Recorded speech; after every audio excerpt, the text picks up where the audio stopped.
Aduh, ya weh. Enggak. Ya. Sini Pak, boleh Pak dikit Ya, Pak. sini ya. Sini Pak. Jadi, ya oke. cerita tentang pemeriksaan Pertanyaan.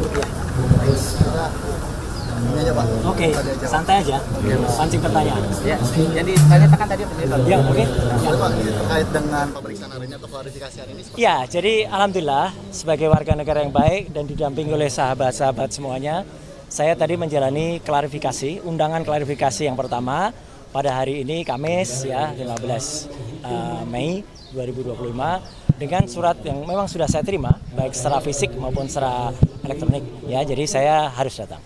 Dan saya memang juga menyayangkan gitu karena ada beberapa yang sudah disebut-sebut namanya ya, tapi kasihan yang bersangkutan seperti Pak Abraham Samad ya, namanya udah disebut bahkan dikatakan mangkir, padahal yang bersangkutan belum terima surat gitu loh. Itu kan sebaiknya sistem persuratan atau administratif di Polda Metro Jaya lebih baik diperbaiki lah gitu.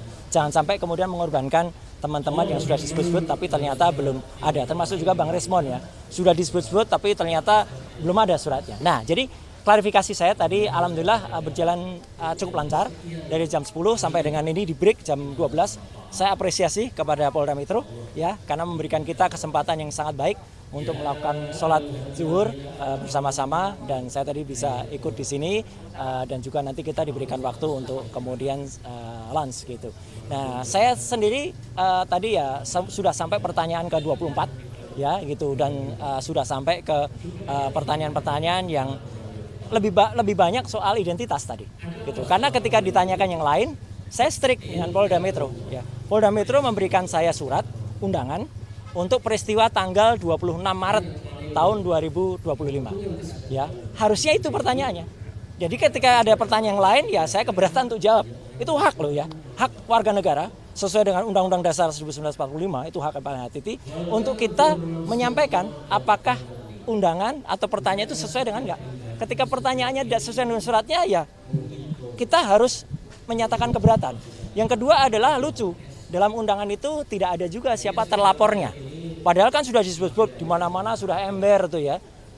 Lawyernya mengatakan terlapornya adalah ini. Tapi dalam surat itu nggak ada. Jadi kalau dalam surat itu nggak ada ya kita nggak wajib gitu melakukan klarifikasi. Pelapornya ada Joko Widodo ya. Pasal-pasalnya banyak banget gitu ditulis. Tapi terlapornya nggak ada. Nah, terlapor ini penting ya teman-teman. Jangan asal mau kemudian diambil keterangan kalau ternyata terlapornya itu saudara kita sampai dengan 3 tahap. Kita nggak wajib memberikan karena bisa jadi kita nanti nggak diakui keterangan kita karena itu saudara. Apalagi yang terlapor itu misalnya kita sendiri ya. Jadi kita nggak usah ngasih jawaban karena kita berhak untuk diam, berhak untuk tidak memberikan keterangan kalau memang itu tidak tertulis. Jadi terlapornya tidak ada. Ini penting banget ya, terlapornya ada. Yang kedua adalah locus delicti dan tempus delicti 26 Maret itu saya berpegang ke situ. Jadi kalau bukan itu yang ditanyakan, saya keberatan untuk jawab. Kemudian satu lagi adalah barang buktinya. Itu disebut Undang-Undang Informasi Elektronik bla bla bla bla. Mohon maaf sekali lagi, saya ikut merumuskan Undang-Undang Informasi dan Transaksi Elektronik. Jangan sembarangan menggunakan pasal itu untuk mempidanakan orang. Ya, Undang-Undang Informasi Transaksi Elektronik dibuat dengan niat baik agar Indonesia itu terlepas dari dikucilkan ke dunia internasional karena kita tidak memiliki undang-undang dalam bidang e-commerce. Jadi pasal-pasal itu adalah misalnya untuk 32 dan 35. Itu misalnya untuk seseorang ngirim bukti transfer kepada teman. Tapi bukti transfer direkayasa, diutak-utik. 1 juta dijadikan 10 juta. Nah, itu yang dipidana. Ada orang misalnya ya posting ini ijazah asli gitu ya. Tapi ternyata yang punya ijazah nggak mengakui kalau itu asli. Ya, kader partai itu.